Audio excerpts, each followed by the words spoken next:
नमस्कार दोस्तों। आज हम लोग बात करने वाले इतिहास के दो ऐसे पात्रों की जिनको जब जब मैं पढ़ता हूँ, सुनता हूँ और समझता हूँ तो हमेशा मन में कुछ सवाल उठते हैं, कुछ प्रश्न उठते हैं। उन्हीं के ऊपर आज हम लोग बात करेंगे।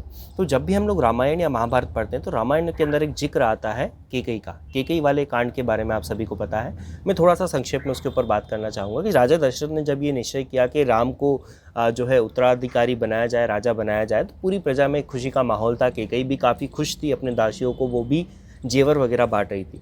लेकिन मंथरा जो है उसने आकर कैकेयी के कान भरे और उसकी वजह से कैकेयी ने जो है राजा दशरथ से वचन लिया कि राम को जो है 14 वर्ष का वनवास किया जाए और मेरे पुत्र यानी भरत को जो है वो यहाँ का राजा बनाया जाए। और ऐसी मान्यता है कि उस समय जब दशरथ ने ये निश्चय किया कि राम को राजा बनाया जाए तो देवताओं ने योजना बनाई कि कैसे इस प्रसंग को टाला जाए, क्योंकि राम अगर राजा बन जाते तो रावण का जो वध है वो नहीं हो पाता। तो वहाँ पर देवताओं ने ये योजना बनाई और माता सरस्वती को मंत्रा की जुबान पर बैठाया और उससे ये सारा कांड करवाया। ठीक है, चलिए वो बात को अपन नहीं भी माने तो एक पल के लिए ये भी सोच लेते हैं कि ठीक है, ये सारा काम कैकेयी ने किया, कुछ पल के लिए किया।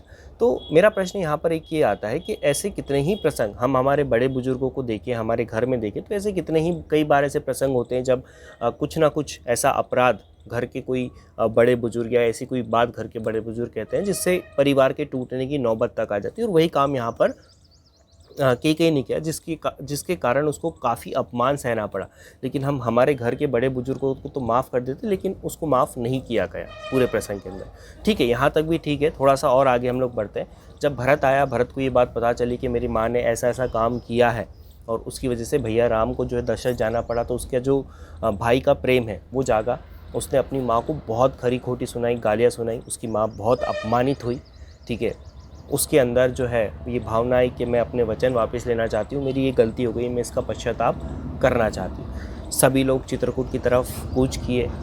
दशरथ जी की तो मृत्यु हो चुकी थी। भरत और पूरी जो प्रजागण थी, जो मंत्री थे, ठीक है, जो बड़े लोग थे, सम्मानीय लोग, वो गए राम के पास। जब वो गए, वहाँ पर सभा चल रही थी और सभा में भरत जो है उसने अपना पक्ष रखा। उसने कहा कि मैं एक बहुत बड़ा अभागा हूँ कि मेरा जन्म इस औरत ने करा है, इसकी कोख से मैं जन्मा हूँ। ठीक है, ऐसा क्यों नहीं हुआ कि इसने मुझे जन्म लेते ही मार दिया, मुझे जन्म ही क्यों दिया। ठीक है, तो ये मेरा सबसे बड़ा दुर्भाग्य है कि मैं इसकी कोख से जन्मा हूँ। और जब उसने कैकेयी का जिक्र किया तो सारी सभा जो है उस कैकेयी को वहाँ पर देख रही थी। और वो जो कैकेयी थी वो लज्जा के साथ, शर्म के साथ सिर को नीचे झुकाए खड़ी रही। और उसने राम से कहा कि राम, मैंने जो गलती करी है उसकी मुझे सज़ा मिल चुकी है। मैं अपने पति को खो चुकी हूँ, मैं विधवा हो चुकी हूँ।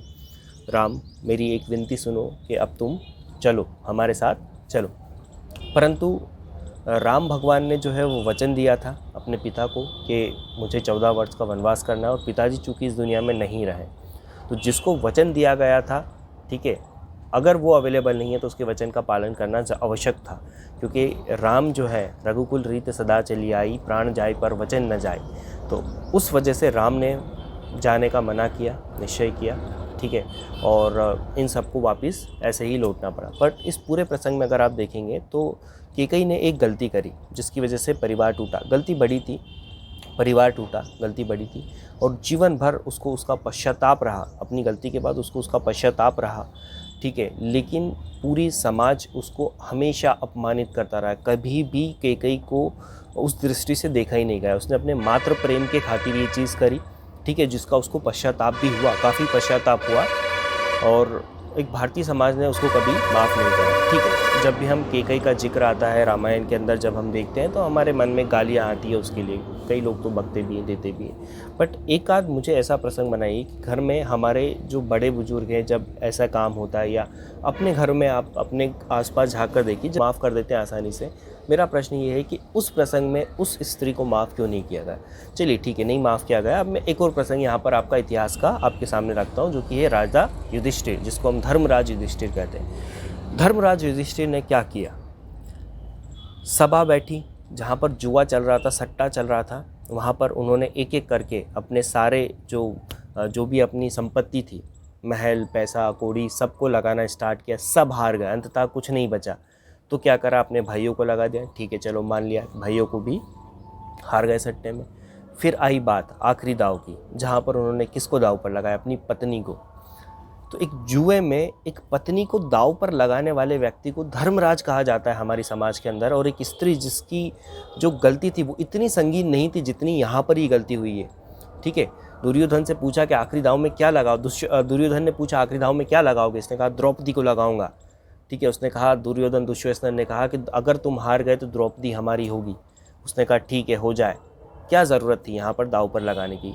क्या ऐसी विपदा आन पड़ी थी कि अपनी पत्नी को दांव पर लगाना पड़ रहा है? संपत्ति तो हार ही चुके थे, पत्नी को दांव पर लगाना पड़ रहा है अपनी सिर्फ प्रतिष्ठा की खातिर।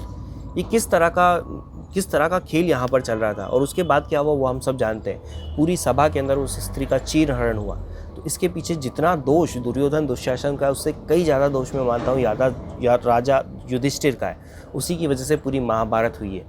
और एक तराजू के अंदर अगर हम केकई को रखें और एक तराजू के अंदर अगर हम युधिष्ठिर को रखें, तो जहाँ तक बात करें अपराध की, तो बड़ा अपराध मुझे जहाँ तक लगता है वो युधिष्ठिर का रहा है। बट स्टिल हमारा जो भारतीय समाज है, हमारी जो भारतीय मान्यताएं हैं, उसने युधिष्ठिर को एक धर्मराज के रूप में प्रस्तुत किया है। और वही कृत्य, उससे कम घिनौना कृत्य जो है वो केकई ने किया है। और उसको आज तक अपमान का भागी बनाया जाता है, संगीन अपमान का भागी बनाया जाता है। तो इस पूरे परिवेश में मेरा प्रश्न ये है कि यही चीज़ आज के ज़माने में भी हो रही है। अगर कोई ऐसा काम जो स्त्री करे तो उसे उससे ज़्यादा अपमानित होना पड़ता है। और सेम काम अगर कोई पुरुष कर रहा है समाज के अंदर तो उसको उतना अपमान नहीं झेलना पड़ता, उसके गलतियों को ढक दिया जाता है। तो ऐसा क्यों होता है, क्या कारण है? मैंने इस कहानी सुनाने का मेरा सिर्फ इतना सा उद्देश्य है कि आप इन दोनों विषयों के ऊपर सोचें, ध्यान से सोचें, समझें कि क्या कुरीति हमारी समाज के अंदर चल रही है। तो आपको ये कहानी अगर समझ आई हो, पसंद आई हो, मेरा पॉइंट अगर समझ में आया हो, तो इस वीडियो को लाइक, शेयर, सब्सक्राइब जरूर कीजिएगा। जय हिंद, वंदे मातरम।